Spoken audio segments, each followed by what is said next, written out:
যে কোনো বিপদের, যে কোনো কিছু, আপনি বিপদে পতিত হয়ে গেছেন, আপনার সাহায্যের দরকার, আপনি সাহায্য চাইলে কার কাছে চাইবেন? রাসূল শিক্ষা দিয়েছে, ফাস্তাইন বিল্লাহ, তুমি আল্লাহর কাছে সাহায্য কামনা করো, আল্লাহর কাছে। আমাদের সমাজের কিছু নাস্তিক বা মুশরিক মুসলিম আছে যাদের ভাষার মধ্যে শিরক। গত বছর যেমন সুনামি এসেছে, গত বছরগুলোতে যেমন ঘূর্ণিঝড় টর্নেডো এসেছে, তারা বলে সুন্দরবন নাকি তাদেরকে বাঁচিয়ে দেয়। এটা হচ্ছে শিরকি জুমলা। এই ধরনের ভাষা কোনো মুসলমান ব্যবহার করতে পারে না। ফসল পেলে বলবে ভাম্পার ফলন, আবহাওয়া ভাম্পার ফলন হয়েছে, আর ক্ষতি হয়ে গেলে বলবেন প্রাকৃতিক দুর্যোগ। এখানে আল্লাহর কোনো ভূমিকাই নাই। এটা তো কাফেরদের থিওরি। কিন্তু মুসলিম সব সময় জানে যখন আমরা কিছু প্রাপ্ত হই এটা আল্লাহর পক্ষ থেকে, যখন আমাদেরকে কোনো বিপদ থেকে মুক্ত করা হয় এটার ক্ষমতা একমাত্র আল্লাহ। আল্লাহ সে সাবাব তৈরি করে রেখেছে। আমরা বলবো আল্লাহ সুন্দরবন বানিয়েছে, তুই আর আমি বানাস নাই। রাষ্ট্র বানায় নাই সুন্দরবন যে বাংলাদেশকে বাঁচাতে পারে, বরং আল্লাহ সুবহানাহু ওয়া তাআলা সুন্দরবনকে দক্ষিণ দিকে বা ওই জায়গায় বানিয়েছে যাতে সেটা বাংলাদেশকে ট্যাকেল দিতে পারে। পাহাড় সম্পর্কে কি বলা হয়েছে? পাহাড়গুলোকে ওই জায়গায় স্থাপন করা হয়েছে যেই জায়গায় ভূমিকম্প বেশি হয়। এখন আপনি বলবেন পাহাড় থাকার কারণে ভূমিকম্প থেকে আমরা বেঁচে আছি, আর এটা করলো কে? এটা করেছে তো আল্লাহ। অতএব আমাদের জবানের মধ্যে তাওহীদ নিয়ে আসতে হবে। রাসূলুল্লাহ সাল্লাল্লাহু আলাইহি ওয়াসাল্লাম বলছেন, ইজা সালতা ফাসআলিল্লাহ ওয়া ইজা ইসতানতা ফাসতাইন বিল্লাহ। তারপরে তাকে বলা হয়েছে, বান্দা তুমি জেনে রাখো পুরো পৃথিবী যদি তোমার কোনো উপকার করার জন্য চেষ্টা করে, তোমার কোনো উপকার করতে পারবে না ইল্লা মা কাতাবাল্লাহু লাক। আল্লাহ যতটা তোমার তাকদিরে লিখে রেখেছে, পারবে না তোমার কোনো ক্ষতি করতে। এই যে তাকদিরে যে লেখা রয়েছে, রাসূলুল্লাহ সাল্লাল্লাহু আলাইহি সাল্লাম কিন্তু আব্দুল্লাহ ইবনে আব্বাসকে বলে নাই যে তোমার তাকদিরে যা আছে তাই হবে। বলছে তুমি কিছু চাওয়ার থাকলে আল্লাহর কাছে চাও, আর তুমি যা মালিক হবার তা মালিক তুমি হয়ে যাইবা, কিন্তু আমাদেরকে চাইতে হবে, আল্লাহর সাহায্য তলব করতে হবে। এটা হচ্ছে আমাদের ইবাদত, এটা আমাদের ইবাদত। এই শিক্ষা আমাদেরকে দেওয়া হয়েছে। এই হাদিসটা ইমাম তিরমিজি রাহিমাহুল্লাহ তিনি তার তাকদীরের অধ্যায়ে এনেছেন, কিতাবুল কদর 35 নম্বর অধ্যায়ের 25-16-2516 নম্বর হাদিসে রয়েছে। এই হাদিসটা ছিল সহিহ, এতে কোনো সন্দেহ নাই। কিন্তু পরবর্তী আরেকটা হাদিস, যেই হাদিসটা সম্পর্কে দুই রকমের হুকুম পাচ্ছি, কেউ বলেছে হাদিস সহিহ, কেউ বলেছে হাদিস দুর্বল। এই সংশয়ে থাকার কারণে আমিও হাদিসটাকে এখন কোট করতেছি। ইমাম তিরমিজির একটা বর্ণনায় বলেছে হাদিসটা সহিহ, এবং এই হাদিসটা আপনার মুসান্নাফ ইবনে আবি ইয়ালা তিনিও বলেছেন হাদিস সহিহ, কিন্তু নাসিরউদ্দিন আলবানীর তাহকিকে বলেছেন হাদিসটা দুর্বল। এক জায়গায় বলেছেন দুর্বল, মিশকাতে বলেছেন হাসান, মানে একেবারে কনফিউজড। তার যেহেতু হাদিসের অর্থ আমাদের সহিহ হাদিসের সাথে মিল রয়েছে, তাই আমি হাদিসটাকে আপনার কাছে কোট করি।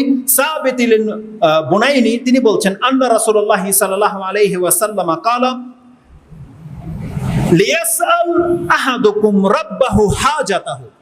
প্রত্যেক ব্যক্তি যেন তার প্রয়োজনের সবকিছু তার রবের কাছে চায়। রাসূল বলছেন প্রত্যেক ব্যক্তি, প্রত্যেক পুরুষ, প্রত্যেক মহিলা, তাদের উচিত হলো তাদের যদি কোনো কিছুর চাওয়ার প্রয়োজন হয় সে যেন তার রবের কাছে চায়, তার প্রতিপালকের কাছে চায়।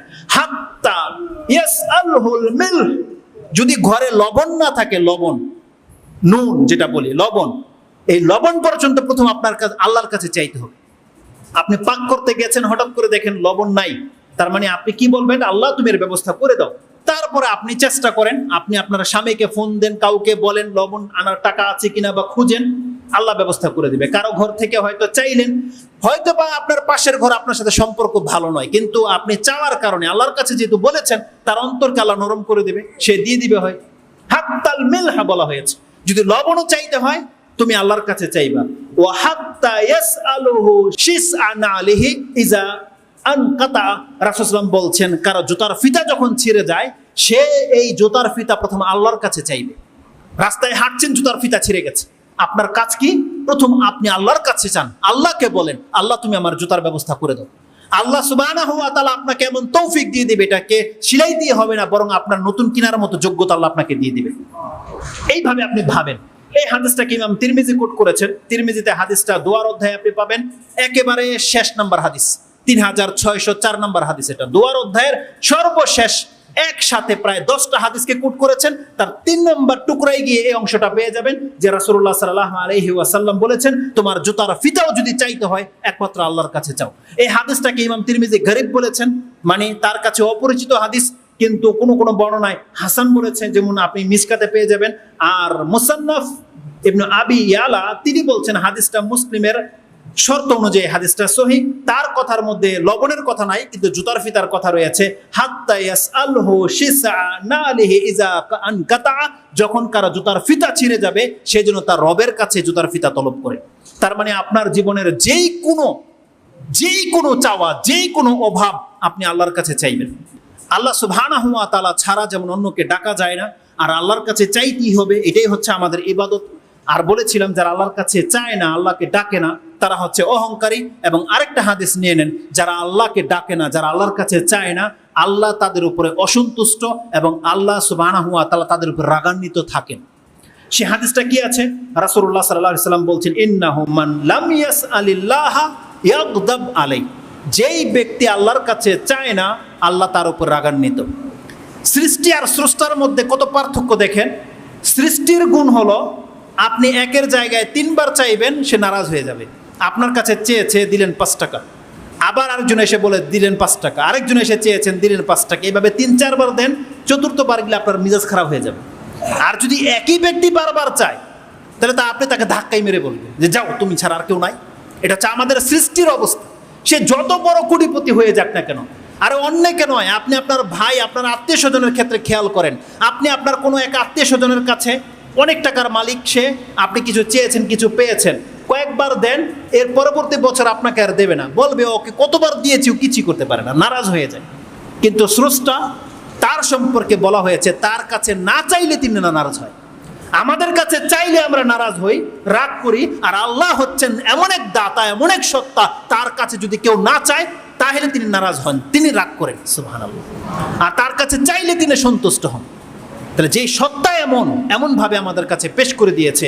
এবং জেনে নেন, আল্লাহ সুবহানাহু ওয়া তাআলা তাকদীরের কথা যেহেতু বলেছি, আল্লাহ কিছু তাকদীর কেমনভাবে নির্ধারণ করে দিয়েছে, কোনো ব্যক্তি যদি আল্লাহর কাছে দোয়া না করে, তাহলে আল্লাহ সুবহানাহু ওয়া তাআলা তার জীবনের ওই তাকদীরকে পরিবর্তন ঘটায় না। এই সম্পর্কে তো অনেকগুলো কথা আছে, একটা নুকতা শুধু আমি আপনাকে স্মরণ করিয়ে দিই, আমার এই কথা আপনার অন্তরে গেঁথে যাবে। ইউনূস আলাইহিস সালাম যে মাছের পেটে ঢুকে গিয়েছিলেন, মাছ যে তাকে গিলে ফেলেছিল, তিনি কি করেছিলেন? আল্লাহকে ডাকে নাই, আল্লাহকে ডেকেছিল এবং তাকে উদ্ধারও করা হয়েছে। জানেন আল্লাহ জবাবে কি বলেছে? যদি ইউনূস মাছের পেট থেকে আমাকে না ডাকতো, তাহলে কিয়ামত পর্যন্ত আমি মাছের পেটে রেখে দিতাম। তার মানে আল্লাহ কি বুঝাতে চেয়েছে? দোয়া এমন একটা ইবাদত, দোয়া এমন একটা সাবাব, আপনার তাকদীরের মতোই থাকে, কিন্তু আপনি দোয়া করলে সে তাকদীর পরিবর্তন ঘটে যায়। যেই বিপদে আপনি পড়ে আছেন, এই বিপদে থেকে যাবে মরার আগ পর্যন্ত, কিন্তু আপনি যে আল্লাহর কাছে দোয়া করে দেন, আপনার বিপদ মুক্ত হয়ে যাবে।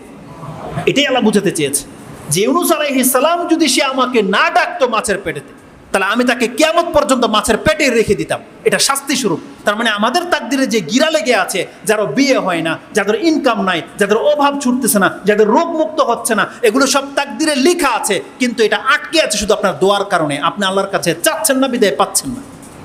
যে কোনো কিছু মানে আল্লাহর কাছে এটা মুআল্লাক হ্যাঙ্গিং আছে, আপনি আল্লাহর কাছ থেকে সেটা চেয়ে আনতে হবে। আপনি না চাইলে পাবেন না।